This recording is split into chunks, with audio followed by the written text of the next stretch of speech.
Hello and welcome to the Wolves Report. I'm Ryan Lester and thank you for joining us for this guest special. And I am delighted to be joined by someone who knows all about winning at the Hawthorns in the old Golden Back.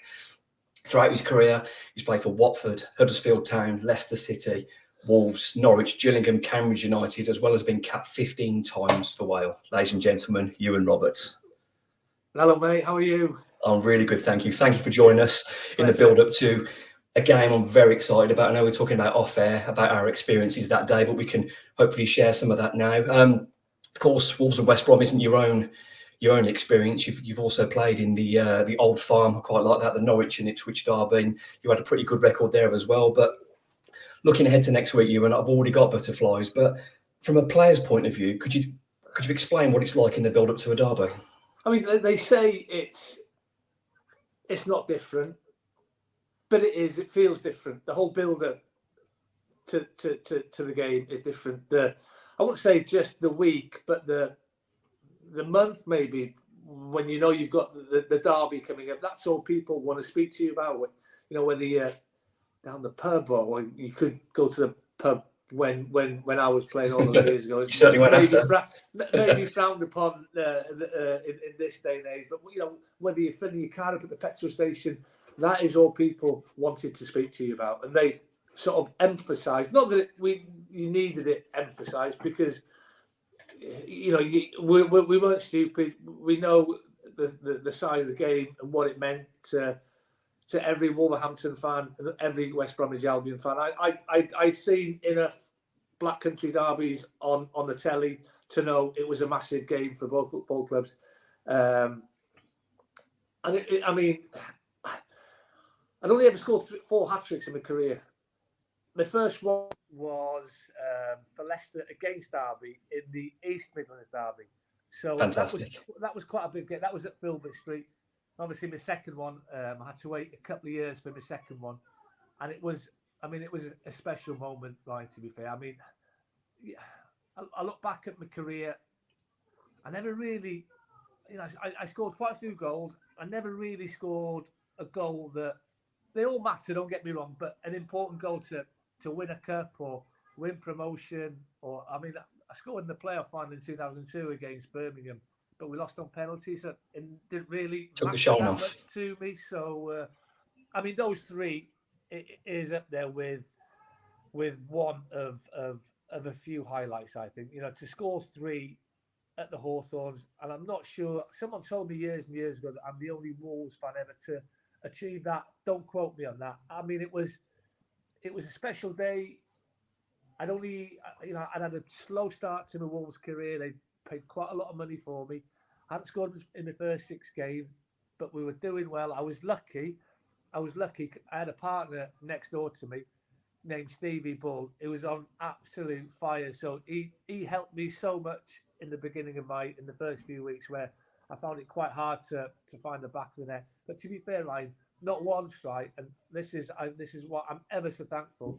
Not once did the Wolves fans sort of get on my back, sort of question the amount of money that the club had paid for me. There was no negativity, and I'm ever so thankful for that. I got my first goal in my 7th game at the Manor Ground. We beat Oxford on a Tuesday night, and of course the next game was West Brom away at the Hawthorns, and I've been lucky. West Brom was my lucky team, and every forward has them. Every forward has a lucky side where you seem to score against them. Doesn't matter how you play. And I scored for Huddersfield on a few occasions against the Baggies. At Leicester, I can remember getting a couple at the Hawthorns. I scored a couple at Filbert Street. Yeah, but I've got to say that 15th of September, 96. I mean, that topped everything, to be fair. You're smiling like you were then, Ewan. It's great to see. Let's take it forward to the closer to the game. It's Derby Day, whether it's East Midlands, whether it's the Black Country, whether it's the Old Farm. You're in the tunnel. What's going through your mind at that stage? You want to win the game. It's as simple as that, really. You I mean, you try and treat it like any other game, but you know the prize is slightly bigger, even though you only get 3 points. but you know what it means to every single supporter. You know, I knew what it meant to those 5.5, 6,000 fans in that Smithwick end on that Sunday afternoon. You want to get you want to. Myself personally, I wanted to win my first header. I wanted to have a good first touch because I think people say, "Are you nervous?" Absolutely, you're nervous. You know, the stomach's going, the build up to the game, the Saturday night. You probably don't sleep as soundly as what you do on a normal Friday, Saturday night, or if you play on a Saturday or a Sunday. The morning, you don't tend to eat too much because the stomach's going. I think they're good signs. I think if you're nervous, I don't think there's anything wrong with that because, as I say, that first challenge, that first header, that first good first touch, those nerves soon disappear. That's fascinating. You quite often look on because obviously I do a bit of punditry, but most of all I'm a fan. And you don't really think about footballers that way in terms of getting nerves and build up. But that's really interesting to hear. But like you said, it can only be a good sign if you care that much. So let's take us back then to September the 15th, 1996, where it finished West Bromwich Albion 2, Wolverhampton Wanderers 4.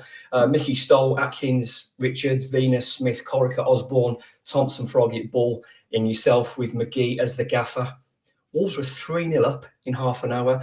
First one, Froggy, left-footed in-swinger, Iwan Roberts in. How did you feel? Oh, honestly, and my only regret that I only scored one in front of the Wolves fans.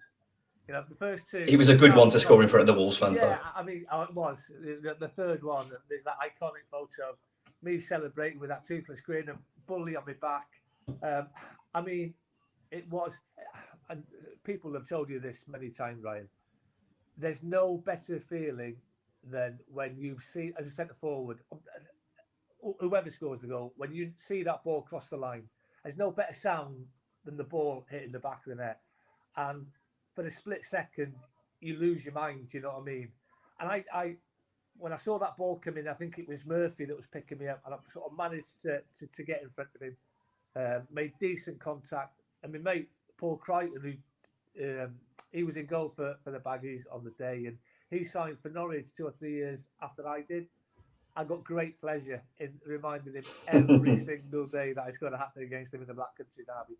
It was, and as soon as it's hit the back of the net, I was off. I was trying to make my way towards Stowley's penalty area so I could celebrate in front of the Wolves fans. But I think Simon Osborne, I think Stevie Corica, I think Jamie Smith, they all got hold of me towards the halfway line. I mean, there were great scenes, and I didn't have to wait too long for the second either. Carbon copy. Exactly. Well, yeah, so identical goals, really. Well, Froggy put a long throw in, and Bully's backed off for the second. He's held off the centre back, swiveled and made it 2-0. And in the away end, then I said I was right in front of your hat trick goal. I was in the away end at the time. It was absolute scenes at 2-0, and you're just catching your breath. And then Froggy wicks another one in, and you make it 3. And I mean, you don't want to tempt fate, but as you say, you're 3-0 up, barely half an hour gone. And we were a decent side. And we were like, it's game over. I think, like, honestly, and I don't want to sound arrogant or big-headed. We knew they weren't coming back, and I know they got a goal towards the end of the first half. It didn't really change our team talk at halftime. You know, there was no panic stations. We were still cool, calm, collected, because we knew man for man we were a better side than West Bromwich Albion on that day. I mean, I get the feeling it could have been more than 3 at the time as well. I think we absolutely... Yeah, Wolves absolutely flew out the traps. I mean, it was a long time. I've done a lot of things since I was at that game, but I've watched the highlights a few times, as I always do when it comes up to this fixture. And Wolves played really well that day. They played really well, and it was an incredible first half. But moving on now to for me, what was the moment of the game? Froggy on the left-hand side puts the absolute burners on, whips in a beautiful ball across the face of goal. You can see you making a sprint. I don't think I've ever seen you sprint as quick as that. You're busting the gut. You're going past your marker, you're on the 6-yard box, and then you thump it home in the top of the net. Talk me through that moment.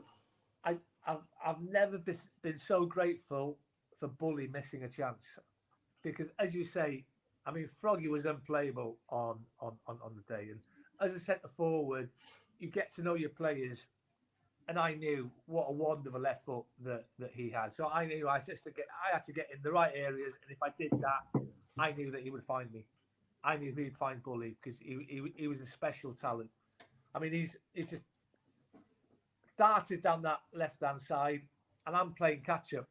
And my head is down, and I am going. You can see it on the video. I'm going for the clappers. My head's. I'm not even looking because I know he's going to put it into the penalty box as soon as he gets level to that sort of just beyond the 18-yard line. He's put a great ball in. I think there's Bully and a centre half. They both go for the ball. They both miss it, and I mean somehow I've outsprinted the centre half. That's the first time that ever happened. That's the first and only time it ever happened. And I've just made good contact. I've just got my body over it, head down, hit the target.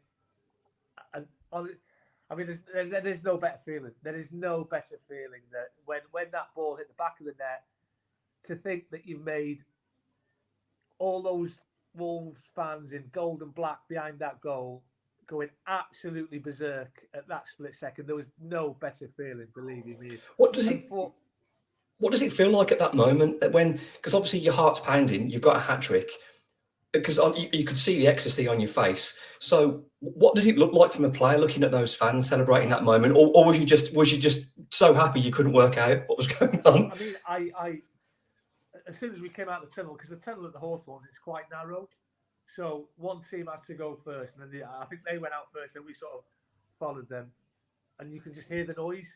And as soon as we've come out, I've looked to my right, and I don't think I'd ever seen and I've played at the Hawthorns a few times, I'd never seen that end so full.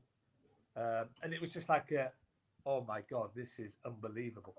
You know, and I think that's when it hits home. We can't let them down. We can't go back to Wolverhampton having lost this game. Yeah, you take a draw, you take not losing. Of course, if you win, it's huge bonus. But we couldn't afford to lose that game, because that support on the day was probably different. I mean, you talk about difference makers. The noise that those Wolves fans made on that day was absolutely incredible. Probably one of the best away atmospheres that I encountered in 20 years of playing.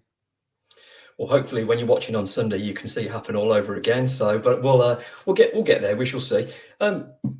Ewan, if you were doing the team talk on Sunday morning and you were the last person to speak out in the dressing room, what would you say to the team? I think it's hard because I don't speak Spanish, I don't speak Italian, French. I mean, there's so many. Yeah, well, you're fluent in Welsh, though, aren't you? I do a bit of Welsh. I think these games, right? You can make yourself a hero. You can write your name into the club's history, if you like. You know, because I got 4 goals against the Baggies that season. You know, I only got 12 in my Wolves career in the 12 months I was there. I mean, maths is crap, so this is probably wrong. Is that a quarter? Is that a quarter of my goals? You had a better than a 1 in 3 ratio. Yeah, so I mean, £1.3 million well spent. To this day, people still remind. And you know, I didn't really pull up any trees at the club. I never wanted to leave after 12 months, but I still get reminded. Of those 3 goals. I mean, it's one of those. Go and make yourself heroes. You know, that's go and win the game for yourselves, for yourself, for your teammates, for your families. Most of all, to those. I mean, it's going to be ram-packed again with Wolves fans. Go and make yourself heroes to them, because it's been a long time. It's 28 years since Wolves last won at the Hawthorns. And I know that sounds horrendous. I think it's only 11 games, Ryan, isn't it? Because obviously they've not played each other every season. But the taste of victory at the Hawthorns, it's been a long time coming, and it's a special competition. You know, it does it gives you special games. We saw one in the last round when Sunderland were pulled out the hat with Newcastle, where we've had a hundred. Well, this is it, Ewan. I watched that game to my wife's annoyance, and I said this a lot. I watch a lot of football on the telly, a lot. Whenever there's an opportunity to do so, I watch it, because the game's constantly evolving, and you're enjoying it. And it's particularly if you're a neutral in a local derby like the Sunderland Newcastle game. Now, I watched that game, and I thought, I thought Sunderland have got a chance, but Sunderland were on form. Newcastle, loads of players out, but the golf indifference that day. Now, I would like to see that replicated on Sunday. I don't know if it will. It's a derby of the same magnitude, that's for sure, but it's absolutely huge. Now, this brings me on to my favourite bit of the show, when hopefully you won't sit on the fence. Maybe you will, or maybe you genuinely believe it'll be a draw. But Iwan Roberts, I did this on the podcast last night as well. Give me your score prediction and your first scorer, please.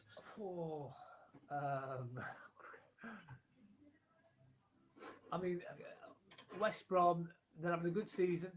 I mean, they had a poor result last weekend at Carrow Road, not too far from where I live. Their home form is very good. I think they've got the 4th or 5th best home form. Very good home form, yeah. Yeah, in the Championship. I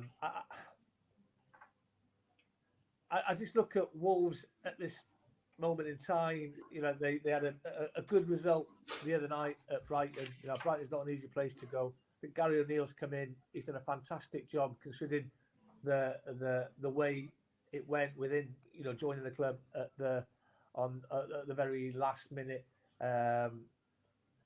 If he goes strong, and I think he will. There's no way he's not playing. I mean, Aït-Nouri's come back early from the AFCON. So Wolves have got, other than probably João Gomez, who's suspended, and Hwang Chan, who's away, it's pretty much full strength. Yeah. And I can't see anything but full strength. I don't think he can afford to, because I think it's a competition that, you know, the club hasn't been too successful in recent years. I think if they get past West Brom, you know, anything can happen. Who's going to? We'll get you on ahead of the final as well. You know, pardon? We'll get you on ahead of the. We'll get you on the podcast ahead of the final then. Lucky podcast. Who's going to get the? Who's the? I mean, he's been on fire, to be fair, and his name's Pedro Neto, Matheus Cunha. Yes, Cunha. Yeah, he's playing really well. He's been outstanding. He's been a game changer for Wolves this season. He's quite a few people questioned him at the start and the value, but he's someone now that does a bit of everything. He does a bit of tracking. He can bring the ball from deep. He creates and he scores. So, I mean, I'm taking any kind of win. My prediction on the other podcast last night was 3-0 Wolves. You've got to believe in yourselves, and I'm sure that'll be clipped and I'll have egg on my face if that's not the case. So, Ewan, give me your score. I'm going to go for West Bromwich Albion 0.